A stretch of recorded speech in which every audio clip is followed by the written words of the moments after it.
சென்னை ஆவடி அடுத்த திருமுல்லைவாயில் பகுதியில் விஷவாயு தாக்கி கூலி தொழிலாளி உயிரிழந்திருக்கிறார். இது அந்த பகுதியில் பெரும் சோகத்தை ஏற்படுத்தி இருக்கிறது. தனியார் குடியிருப்பு வளாகத்தில் கழிவுநீர் தொட்டியை தூய்மை செய்த பொழுது இந்த விபத்தானது நேர்ந்திருப்பதாக முதற்கட்ட தகவல் தெரிவிக்கின்றன. இது பற்றிய விவரங்களை எமது செய்தியாளர் கார்த்திக் விவரிக்க கேட்போம். கார்த்திக், இந்த விபத்து பற்றிய கள விவரங்கள் என்ன? வணக்கம்.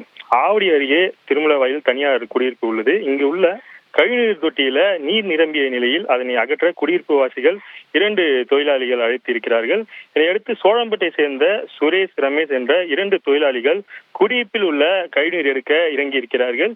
இதில் விஷவாயு தாக்கியதுல இருவரும் மயங்கி கீழே விழுந்திருக்கிறார்கள்.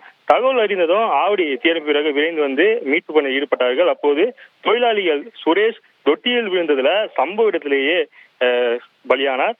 ரமேஷ் என்பவர் ஆபத்தான முறையில மருத்துவமனையில் சிகிச்சை பெற்று வருகிறாரு.